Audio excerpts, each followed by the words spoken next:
I want to just briefly review some of the key points of my book, and hopefully you will look for more information afterwards, either by visiting my blog sites or on Facebook or our company itself. We're going to have a book table out in the lobby also where you can take a look at some of this stuff.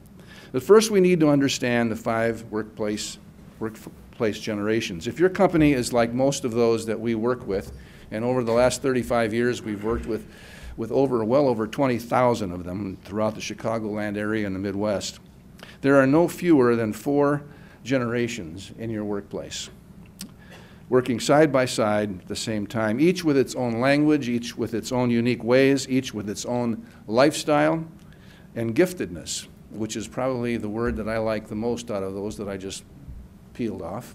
Giftedness is a very key word here. The 5th generation is now preparing to enter the workforce around the year 2020, just about 6 or 7 years from now. These kids are around 12 to 14 years old, and they're also digital citizens, whereas many of us in this room are digital immigrants, aren't we?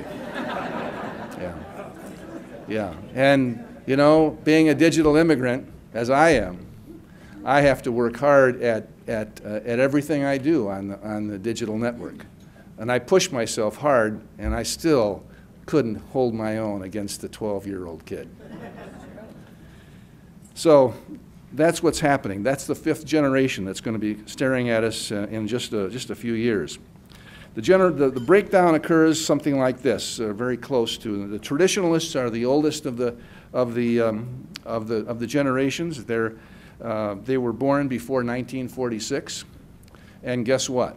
Many of those people are back in the workplace today, coming back.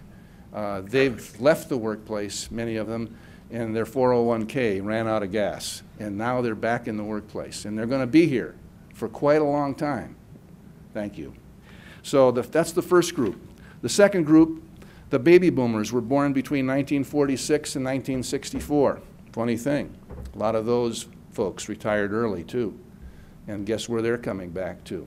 They're coming back to work right now. They're in our workplaces presently. Generation X, born between 1965 and 1976, are saying, hey, who are all these old guys taking the job that I wanted, right? That's true. That's one of the biggest competitive positions in the workplace today, because it's true. Millennials, born between 1977 and 1997, and coming soon to a workplace near you, as I like to say, Generation 2020, born about the year 2000. Now think about this, if you will. That's 5 generations. When I was growing up and entering the workplace, there were 2 generations. There were the old guys and the young guys. And that was it. Some of you remember that.